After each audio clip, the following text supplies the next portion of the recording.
There is a complex relationship as it relates to the interaction between Native Americans and African Americans. It's not clear-cut and simple. It has many different dynamics to it. It has many different moving parts.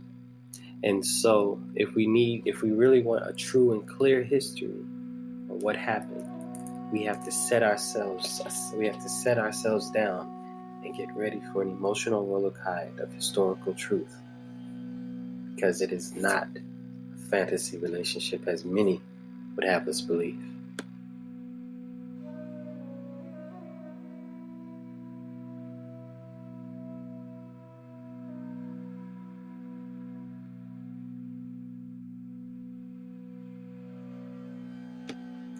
We do not deny that there is a relationship that exists, but what is it? And we do not accept the myths that simply make us feel good. When European settlers first came to America, Native Americans went through a lot of trauma. They fought, died, and had their land taken from them and sold to strangers. The Peacock War took place in Connecticut and Rhode Island after the death of a colonist.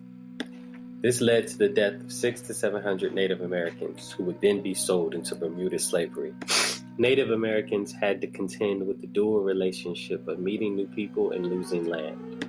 Not all Native American relationships with whites was confrontational, and many embraced slavery. One thing has to be realized and taken into context as well. The Native American, like the African American, adjusted his and her lifestyle to survive in a system of white supremacy racism.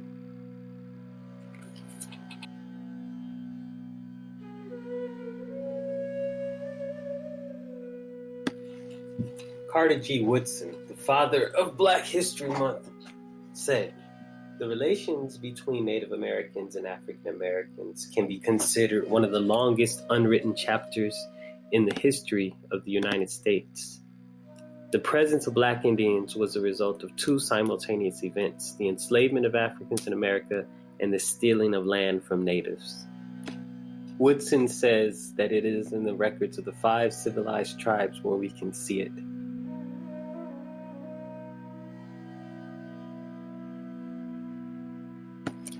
Although there were large numbers of Native Americans that resisted the changes brought about by the European invaders, there were others who were less hostile to the invaders and learned some of the ways and culture of the Europeans. The Native Americans in the southeastern United States had the earliest exposure to the Europeans. This contact was not always violent, and as a result led to the natives adopting many of the invaders' ways.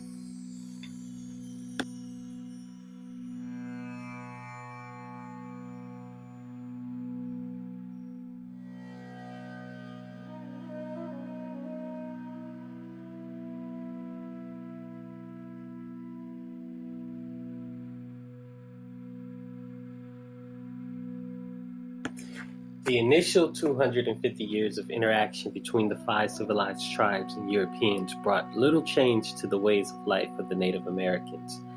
However, after 1800, all that changed either through coercion or force, and the Native Americans slowly adopted the ways of the European. It is this new intersectionality that is important.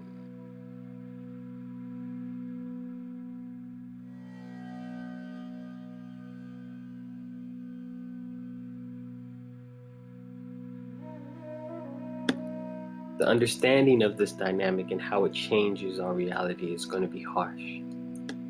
We must accept that we have no permanent friends or enemies, just interests.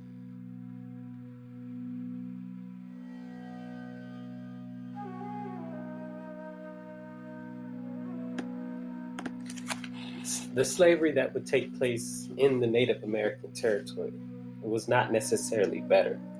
Each of the 5 civilized tribes dealt differently with their enslaved African Americans, and we have to look at it that way as well. Despite the steady increase in the number of enslaved Africans, there was never any abolition movement in Native American slave territories. Slavery became their way of life, so much so that they defended it. So let's get into it. Let's talk about how these relationships started. This is Nancy Ward. She was one of the first women in the Cherokee Nation to own Africans. She helped the Europeans win the Battle of Taliwa, and as a reward was given an African slave. As more and more white settlers took Cherokee lands, Cherokees frequently raided the lands of these people and took African workers as captives to work on their lands. Here is another man that we have to pay attention to. This is a Cherokee named John Ross. It was said that this man owned over 100 Africans as slaves. The history is very complex. Join me later on because there is more to come. This is just one limitation to be transcended, one understanding